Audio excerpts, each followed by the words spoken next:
तो last video के अंदर हमने पढ़ा था हर्मिशियन ऑपरेटर के बारे में कि हर्मिशियन ऑपरेटर क्या होता है, कैसे काम करता है, हर्मिशियन ऑपरेटर की प्रॉपर्टीज क्या होती हैं, इसके बारे में हमने डिस्कस किया था। तो अब तक हमने क्या पढ़ा उसको थोड़ा सा रिवाइज करते हैं। सबसे पहले हमने यूनिट के अंदर स्टार्ट किया था ऑपरेटर्स क्या होते हैं। ऑपरेटर्स के अंदर हमने पढ़ा था कि ऑपरेटर एक एंटाइटी होता है जो किसी फंक्शन को या तो फंक्शन या फिर एक कॉन्स्टेंट एंटाइटी में चेंज कर देता है। इसके बाद हमने फंक्शन की प्रॉपर्टी पढ़ी थी कि कैप लगा के रिप्रेजेंट करते हैं। फंक्शन के स्क्वायर का मीनिंग होता है फंक्शन फंक्शन ऑपरेटर, ठीक है। उसके बाद हमने पढ़ा था कि ऑपरेटर जो है जनरली लीनियर प्रॉपर्टी को फॉलो करते हैं, यानी एफ प्लस अगर जी पे लगाएंगे तो ऑपरेटर एफ पे लगा दो और ऑपरेटर जी पे लगा दो, दोनों को जोड़ दो, आंसर सेम आएगा। ये हमने पढ़ा था। नेक्स्ट हमने ऑपरेटर की प्रॉपर्टी में पढ़ा था कि लीनियर के अंदर ही कि अगर ऑपरेटर के साथ फंक्शन के साथ कोई कांस्टेंट है तो वो बाहर आ जाता है, ऑपरेटर लग जाता है फंक्शन के ऊपर। ये हमने पढ़ा था लीनियर प्रॉपर्टी में। उसके बाद हमने रिप्रेजेंटेशन पढ़ी थी कि कौन कौन से हमारे पास ऑपरेटर होते हैं। पोजीशन का ऑपरेटर हमने पढ़ा था, मोमेंटम का ऑपरेटर हमने पढ़ा था, ठीक है। काइनेटिक एनर्जी का ऑपरेटर हमने पढ़ा था, पोटेंशियल एनर्जी का ऑपरेटर पढ़ा था, टोटल एनर्जी का ऑपरेटर हमने पढ़ा था। इसके बाद फिर हम आ गए थे कम्यूटेटर पे कि कम्यूटेटर क्या होता है। कम्यूटेटर के अंदर हमने क्या क्या पढ़ा था। कम्यूटेटर के अंदर हमने पढ़ा था कि ए कम्यूटेटर बी अगर जीरो के इक्वल आ जाए तो हम कहते हैं कम्यूट करते हैं। ए कम्यूटेटर बी का मीनिंग हमने पढ़ा था ए बी माइनस बी ए, अगर जीरो के इक्वल आ जाए यानी कि ए और बी कम्यूट करते हैं। एंटी कम्यूटेटर हमने पढ़ा था कि A B plus B A equal zero के आ जाए तो इसका मीनिंग हो गया कि ये दोनों एंटी कम्यूट करते हैं, ये हमने पढ़ा था। नेक्स्ट हमने क्या पढ़ा था इसके अंदर, कम्यूटेटर के अंदर हमने पढ़ा था कि ऑपरेटर खुद की पावर के साथ हमेशा कम्यूट करेगा, ए की पावर के साथ हमेशा, कोई भी पावर हो हमेशा कम्यूट करेगा।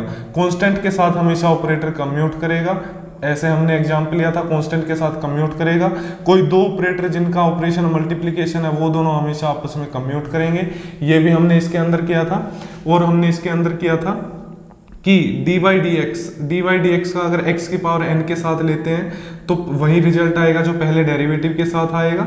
उसके बाद हमने क्या पढ़ा था कि अगर x और px एक साथ है, एक के ऊपर पावर है दूसरे के ऊपर पावर नहीं है और x पहले है तो आंसर हमेशा पॉजिटिव आएगा, आई एच कट जिसके ऊपर पावर दे रखी है वो पावर आगे और उसकी पावर एक माइनस करके n-1। अगर मैं यहाँ पे x की पावर n px लिख देता, x पहले है, x और px एक साथ है, एक पे पावर है दूसरे पे नहीं है, x पहले तो पॉजिटिव आई एच कट जिसके ऊपर पावर है n, पावर आगे और पावर में से एक कम करने के, ऐसे लिख देंगे। तो ये सब जनरली हम पहले डिस्कस कर चुके हैं। इसके बाद हमने और क्या पढ़ा था, इसके बाद हमने पढ़ा था इसी के अंदर कि हर्मिशियन ऑपरेटर क्या होता है। हर्मिशियन ऑपरेटर क्या होता है, हर्मिशियन ऑपरेटर में हमने जनरल प्रॉपर्टी पढ़ी थी कि अगर किसी फंक्शन पे एफ स्टार है, यहाँ पे ए ऑपरेटर लगा दिया, जी के ऊपर डी टाउ, अगर हम इनकी पोजीशन चेंज करते हैं, जी को आगे अगर ले आते हैं जी ए ऑपरेटर और एफ को पीछे ले जाते हैं एफ स्टार डी टाउ और इस ऑपरेटर के भी स्टार लगा दे ये वैल्यू और अगर इसके इक्वल आ जाए ये दोनों वैल्यू तो हर्मिशियन होता है। बताना आना चाहिए, हमने कहा था इसके लिए हमने हर्मिशियन एडजॉइंट मेथड का यूज किया था, हर्मिशियन एडजॉइंट मेथड का हमने यूज किया था। हर्मिशियन एडजॉइंट मेथड में हमने डैगर प्रॉपर्टी का यूज किया था। उसके बाद बताया था कौन सा ऑपरेटर हर्मिशियन है कौन सा नहीं है। यहाँ पे हमने एंगुलर मोमेंटम भी किया था, एंगुलर मोमेंटम का commutator, different properties different operators के साथ, ये सब हमने कर लिया था। तो यहाँ तक हम कवर कर चुके हैं क्वांटम मैकेनिक्स में ऑपरेटर क्या होते हैं, इनकी प्रॉपर्टी क्या होती है, हर्मिशियन ऑपरेटर क्या होता है, कम्यूटेटर हमने कंप्लीट कर लिया, एंगुलर मोमेंटम हमने कंप्लीट कर लिया।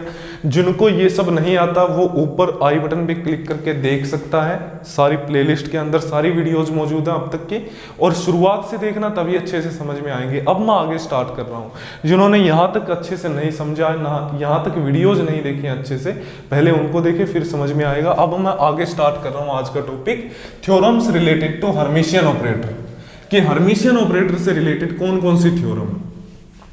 तो हर्मिशियन ऑपरेटर से रिलेटेड 4 थ्योरम है, पहली मैं लिखता हूं। देखो सबसे पहले तो हर्मिशियन ऑपरेटर होता क्या, हमने पढ़ा था कि अगर कोई फंक्शन f है उसके ऊपर स्टार लगा यानी कॉम्प्लेक्स कंजुगेट, ऑपरेटर a और फिर ऑपरेटर g है, यहाँ पे डी टाउ है, तो इसकी वैल्यू इक्वल आनी चाहिए। अगर इनकी पोजीशन एक्सचेंज करते हैं हम इन फंक्शंस की f और g की, तो यहाँ a पे भी स्टार लग जाता है, f पे तो स्टार था ही D tau.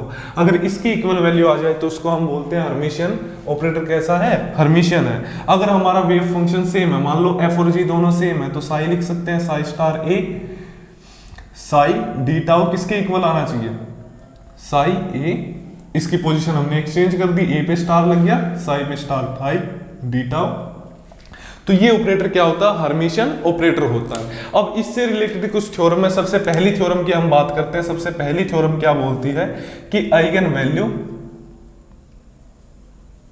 Related to Hermitian operator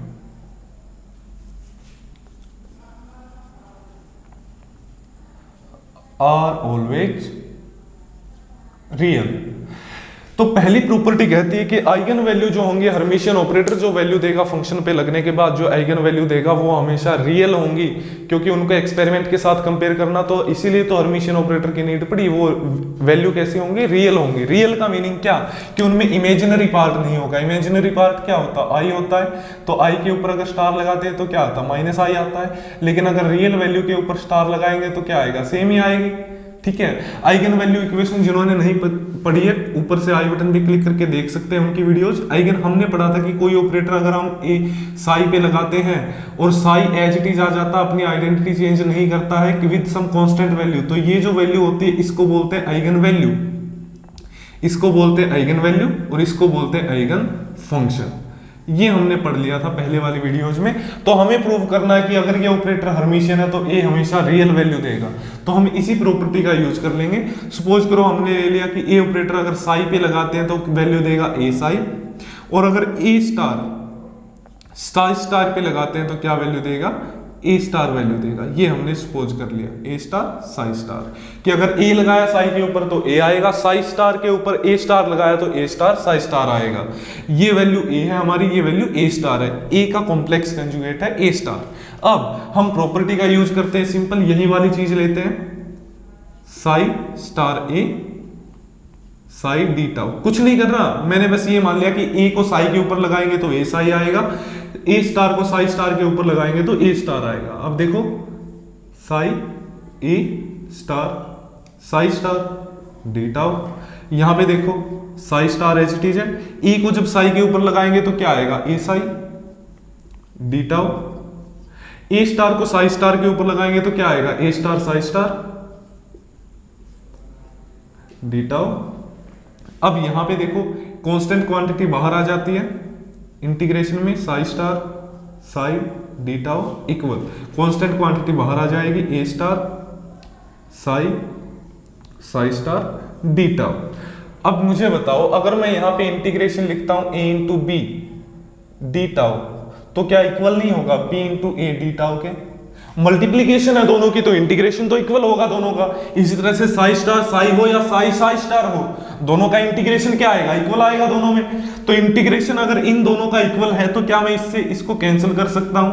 अगर मैंने इसको इससे कैंसिल कर दिया तो क्या आ गया? ए इक्वल आ गया ए स्टार के, यानी कि ए और इसका कॉम्प्लेक्स कंजुगेट क्या है? इक्वल है। तो यही तो हमें प्रूव करना था कि अगर ए स्टार के इक्वल आ जाए मींस वो नंबर क्या होता है? वो नंबर होता है रियल नंबर। अगर ए स्टार के इक्वल ना हो तो उसको क्या बोलते हैं? उसको बोलते हैं इमेजिनरी नंबर। तो हमें क्या प्रूव करना था कि अगर आइगन वैल्यू जो हर्मिशियन ऑपरेटर देगा वो हमेशा रियल वैल्यू जाएंगी। तो आइगन वैल्यू जो देगा रियल वैल्यू जाएंगी। इसको प्रूव करने के लिए हमें प्रूव करना था कि ए स्टार के इक्वल होगा। हमने हर्मिशियन ऑपरेटर की जो प्रॉपर्टी होती है, डेफिनेशन होती है psi star A psi d tau, position exchange करती है, ऑपरेटर पे भी स्टार लग जाता है, इसका हमने यूज किया। हमने मान लिया कि ए साई क्या देगा? ए साई देगा, और ए स्टार साई स्टार क्या देगा? ए स्टार साई स्टार देगा। तो यहाँ पे हमने सिंपल इसके अंदर वैल्यू पुट कर दी। यहाँ पे ए साई की जगह ए Sai, A star psi star की जगह ए स्टार साई स्टार। ये कांस्टेंट बाहर आ गया, इससे कैंसिल हो गया, और ए किसके इक्वल आ गया? ए स्टार के इक्वल आ गया। तो पहली प्रॉपर्टी क्या कहते हैं कि आइगन वैल्यू जो होंगी किसी भी हर्मिशियन ऑपरेटर से रिलेटेड वो क्या होंगे? ऑलवेज रियल वैल्यू देगा हर्मिशियन ऑपरेटर हमेशा किसी भी फंक्शन पे अगर लगाएंगे। इसको नोट कर लो अच्छे से एक बार, पॉज करके वीडियो को। अब मैं रब कर रहा हूं, ठीक है। अगर किसी को कोई डाउट आता तो मुझे कमेंट्स में बता सकता है, मैं दोबारा से उस चीज पे वीडियो बना दूंगा, ठीक है। अब सेकंड प्रॉपर्टी पढ़ते हैं। सेकंड प्रॉपर्टी ये था हमारे पहली थ्योरम कि आइगन वैल्यू हमेशा हर्मिशियन ऑपरेटर जो देगा वो रियल देगा। सेकंड क्या है हमारे पास? सेकंड है non degenerate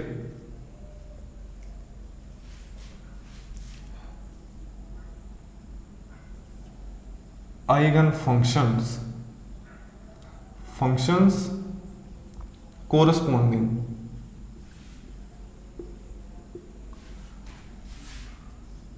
to same Hermitian operator are orthogonal to each other, orthogonal to each other. अब इस प्रॉपर्टी को ध्यान से समझ लो, ये क्या कह रहा है, एक बार मैं देख लेता हूं कहीं। अच्छा सही चल रही है, ठीक है। तो ये प्रॉपर्टी कहती है कि नॉन डिजेनरेट आइगन फंक्शन जो होंगे corresponding to same Hermitian operator, यानी कि हर्मिशियन ऑपरेटर हम सेम लगा रहे हैं लेकिन दो अलग अलग आइगन फंक्शन है। सपोज कर लिया मैंने हमारे पास दो आइगन फंक्शन है, यहाँ पे हमारे पास psi1 है, यहाँ पे हमारे पास psi2 है। एक ऑपरेटर लगाएंगे दोनों पे, ए ऑपरेटर हम लगाएंगे दोनों के ऊपर, और ये कहता है कि नॉन डिजेनरेट है। अच्छा अब हमें पता कैसे चलता है कि कोई चीज डिजेनरेट है या नॉन डिजेनरेट है? देखो हमारे पास ये हमारे पास तीन पी ऑर्बिटल है, px py pz। हमें कैसे पता चलता है कि ये तीनों ऑर्बिटल डिजेनरेट है? हम क्या करते हैं, px का जो हमारे पास ऑपरेटर है, py का pz का है, जो फंक्शन बनेगा हमारे पास, चलो मैं सिंपल बता देता हूं कि अगर मैं ऑपरेटर लगाता हूं एक किसी फंक्शन के ऊपर, f पे लगा दिया मान लो, और एक ऑपरेटर लगा दिया मैंने g पे, यहां पे अगर आइगन वैल्यू दोनों की सेम आ जाती है, अगर आइगन वैल्यू दोनों की सेम आ गई तो हम कहेंगे कि दोनों डिजेनरेट है, डिजेनरेट है, डिजेनरेट होते हैं अगर दोनों की आइगन वैल्यू सेम आ जाए। लेकिन अगर आइगन वैल्यू सेम ना आए, a आ गई f की और g के लिए मान लो आ गई b, अगर आइगन वैल्यू सेम ना आए तो इनको हम कहते हैं कि ये दोनों फंक्शन क्या है, नॉन डिजेनरेट है, नॉन डिजेनरेट है। तो ये ध्यान से समझ लो कि डिजेनरेट का मीनिंग होता है हमने ऑपरेटर लगाया दो फंक्शंस पे, सेम ऑपरेटर लगा दिया दो अलग अलग फंक्शन पे, अगर आइगन वैल्यू सेम आ गई तो दोनों फंक्शन डिजेनरेट है, अगर आइगन वैल्यू डिफरेंट आई, दो डिफरेंट ऑपरेटर डिफरेंट फंक्शंस पे सेम ऑपरेटर लगाने के बाद, तो वो दोनों क्या होते हैं, नॉन डिजेनरेट होते हैं। यहां तक क्लियर होने के बाद अब सुनो मेरी बात, ये थ्योरी क्या कह रही है कि non degenerate eigenfunction corresponding to same Hermitian operator are orthogonal to each other. Orthogonal का मीनिंग होता है थीटा, एंगल जो है दोनों के बीच 90 डिग्री है। ये प्रॉपर्टी कहां से ली गई है, ये प्रॉपर्टी ली गई है कि अगर कोई वेक्टर ए है और वेक्टर बी के साथ डॉट प्रोडक्ट करते हैं, क्या आता है, A B cos theta, A B का मैग्नीट्यूड इंटू कोस थीटा। अगर यहाँ पे थीटा 90 डिग्री हो जाए तो ये पूरी ए इंटू बी, ए का मैग्नीट्यूड इंटू बी का मैग्नीट्यूड इंटू कोस 90, कोस 90 क्या होता है, जीरो होता है, तो पूरी वैल्यू क्या हो जाएगी, जीरो। तो ये प्रॉपर्टी यहीं से ली गई है कि अगर दो नॉन डिजेनरेट आइगन फंक्शन होते हैं सेम हर्मिशियन ऑपरेटर के लिए, लेकिन नॉन डिजेनरेट है, तो वो दोनों क्या होंगे, एक दूसरे के ऑर्थोगोनल होंगे, मींस 90 डिग्री एंगल पे होंगे। अब इसको प्रूव करने के लिए देखो हम क्या लेते हैं, सिंपल, हम फिर से हमने psi1 psi2 मान लिया। अब नॉन डिजेनरेट हमें लेने हैं, ऑपरेटर तो सेम है हमारे पास, psi1 psi2। हमने क्या कहा, नॉन डिजेनरेट कब होंगे, जब आइगन वैल्यू अलग अलग आएगी, आइगन वैल्यू अलग अलग आएगी तो क्या होंगे, दोनों ऑर्थोगोनल होंगे।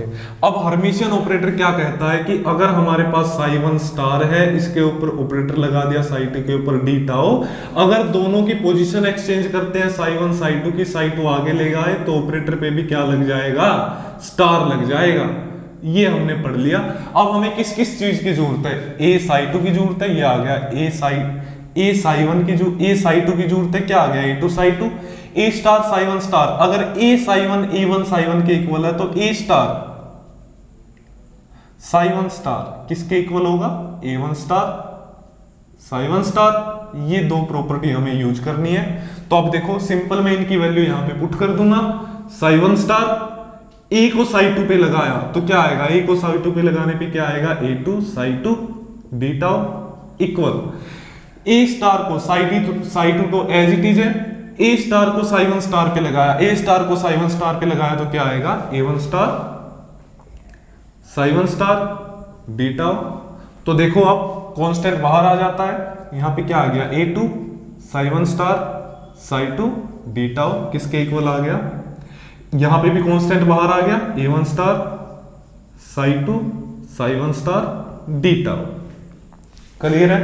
अब देखो हमें क्या करना है, ये ए स्टार किसके इक्वल होगा, हमें पता हर्मिशियन ऑपरेटर हमेशा रियल वैल्यू देता है, इट मींस A1 स्टार किसके इक्वल होगा, A1 के इक्वल होगा।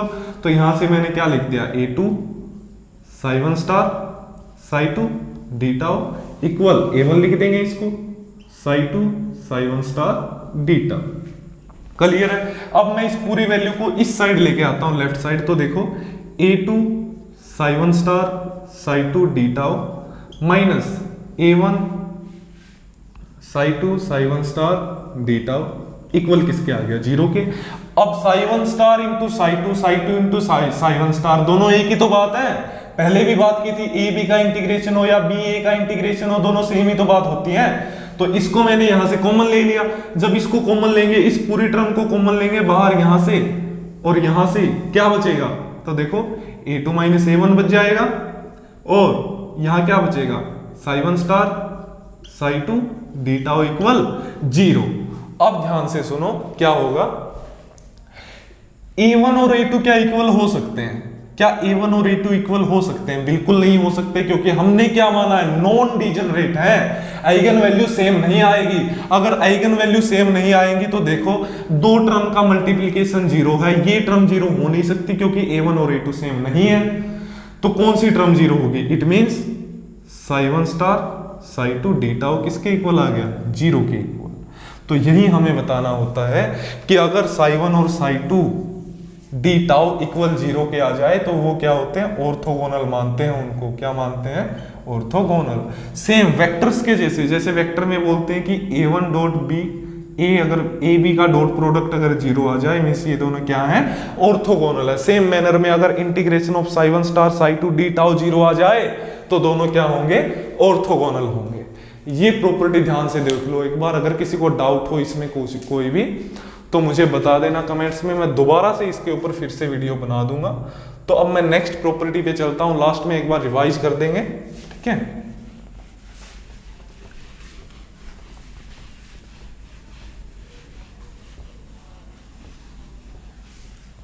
तो थर्ड प्रॉपर्टी हम पढ़ते हैं इसके बारे में। थर्ड प्रॉपर्टी क्या कहती है, थर्ड प्रॉपर्टी कहती है कि इफ, अगर हमारे पास दो ऑपरेटर है, हमारे पास A है और ऑपरेटर B है, ध्यान से समझो, दो ऑपरेटर है A और B, हमने लगा दिया साई पे, हमने लगा दिया साई पे, यहां पे आ गया A साई, यहां पे क्या आ गया, B साई। अगर दो ऑपरेटर है A और B और सेम फंक्शन के साथ आइगन वैल्यू इक्वेशन को फॉलो कर रहे हैं, A लगाया तब भी आइगन वैल्यू इक्वेशन को फॉलो कर रहा है, B लगाया तब भी आइगन वैल्यू इक्वेशन को फॉलो कर रहा है। अगर दो ऑपरेटर है हमारे पास A और B, A साई के ऊपर लगाया A साई आ गया, B साई के ऊपर लगाया B साई आ गया, ये भी आइगन वैल्यू इक्वेशन को फॉलो कर रहा है, B भी आइगन वैल्यू इक्वेशन को फॉलो कर रहा है सेम फंक्शन के साथ,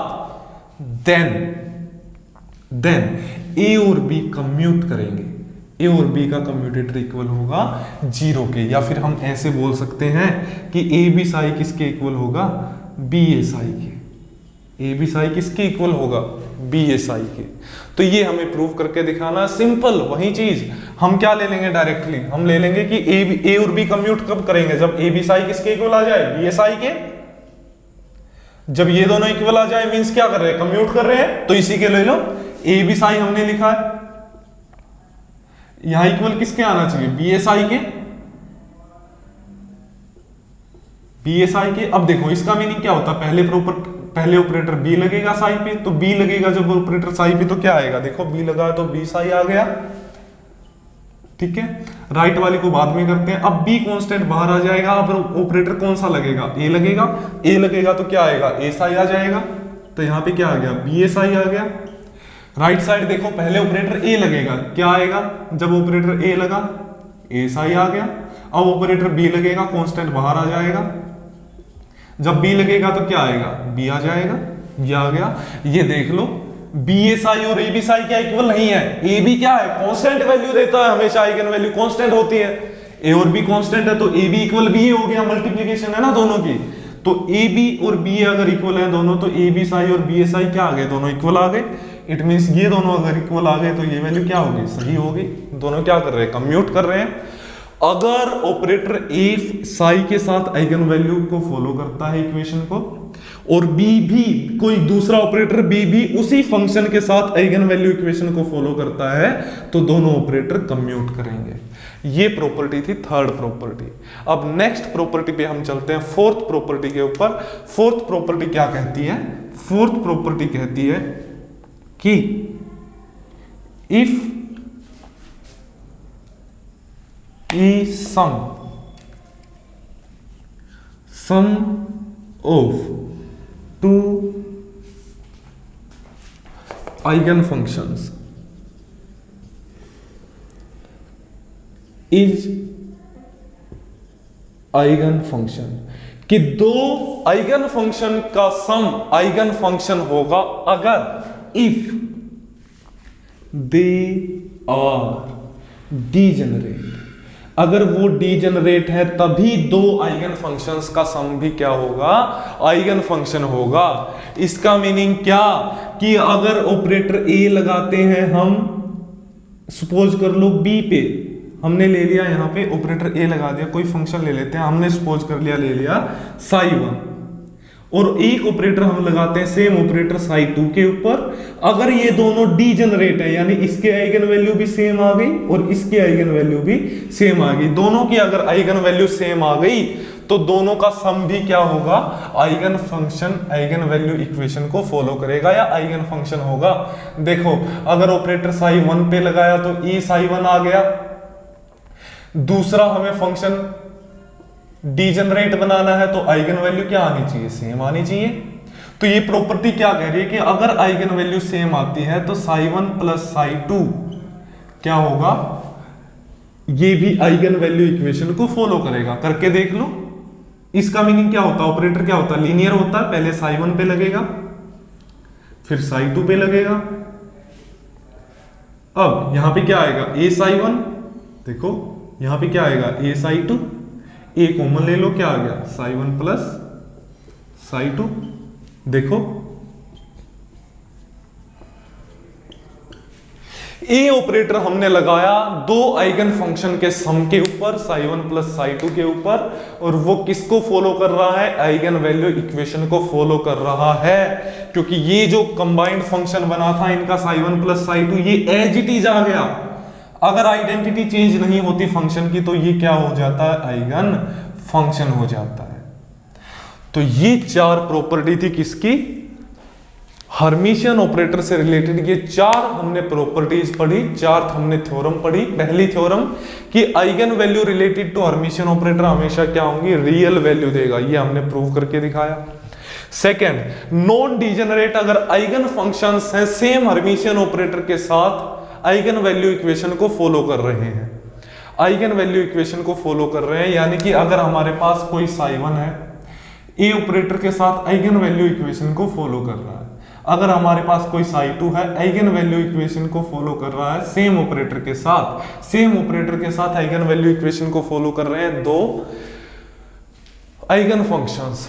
तो अगर ये दोनों नॉन डीजेनरेट हैं तो दोनों एक दूसरे के ऑर्थोगोनल होंगे। ऑर्थोगोनल में हमने क्या पढ़ा कि Sai 1 Sai star, Sai 1 star, Sai 2 D tau किसके इक्वल आएगा? 0 के इक्वल आएगा। ये हमने प्रूव करके दिखाया। नेक्स्ट प्रॉपर्टी हमने पढ़ी कि अगर दो अलग अलग ऑपरेटर है, इसमें तो सेम ऑपरेटर था, दो अलग अलग फंक्शन थे, इसमें सेम फंक्शन, दो अलग अलग ऑपरेटर अगर सेम फंक्शन के साथ आइगन वैल्यू इक्वेशन को फॉलो कर रहे हैं तो वो दोनों ऑपरेटर आपस में कम्यूट करेंगे। यानी जिस चीज के लिए है वो ऑपरेटर, काइनेटिक एनर्जी के लिए ऑपरेटर मान लो ए है, पोटेंशियल के लिए मान लो बी है, तो वो दोनों एनर्जी सिमुलटेनियसली एक्सपेरिमेंटली डिटरमाइन की जा सकती है। यही तो कम्यूटेटर का मीनिंग होता है। फोर्थ प्रॉपर्टी हमने पढ़ी कि sum of two eigen function is eigen function if they are degenerate, कि अगर हमारे पास दो आइगन फंक्शन है साई 1 साई 2, अगर दोनों डीजेनरेट है तो दोनों का सम भी क्या होगा? आइगन फंक्शन या आइगन वैल्यू इक्वेशन को फॉलो करेगा। ये हमने प्रॉपर्टीज पढ़ी है किसकी?